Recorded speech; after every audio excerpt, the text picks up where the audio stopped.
So I just got finished reading, and while I was reading, he was talking about you need to have clarity in what it is you want.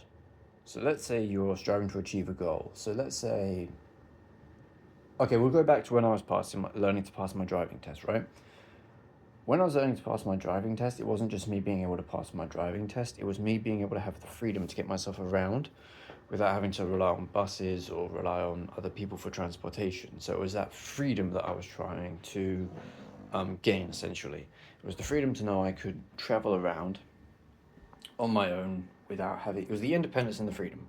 Being able to travel around on my own without having to rely on other people. Now, sometimes it's beneficial to rely on other people, sometimes it's beneficial to be independent. And in the book I was just reading, he was talking about, being able to get what it is you want. You need to have clarity in why it is you want what it is you want, right? And so I was talking about driving my car. Being able to drive myself around would mean I'll be able to be independent, be able to go out when I wanted, have that freedom, and have that capacity to be able to get myself around even further. Because usually I was relying on my bike. I had a bike at the time, still have a bike, but my point I'm trying to state is I had that ability to get myself around further than I would if I was just riding a bike.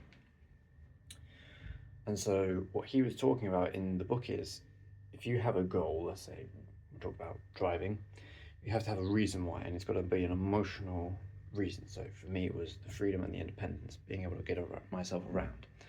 He said in there, you need to consistently focus on the emotion, the energy in motion, and you need to consistently focus on why you're doing it. It's not just, oh, I'm doing it because I want that. You've got to focus on the emotion and the reason you started it to begin with. And you need to have clarity in those. So you need to have a specific reason why you're doing it.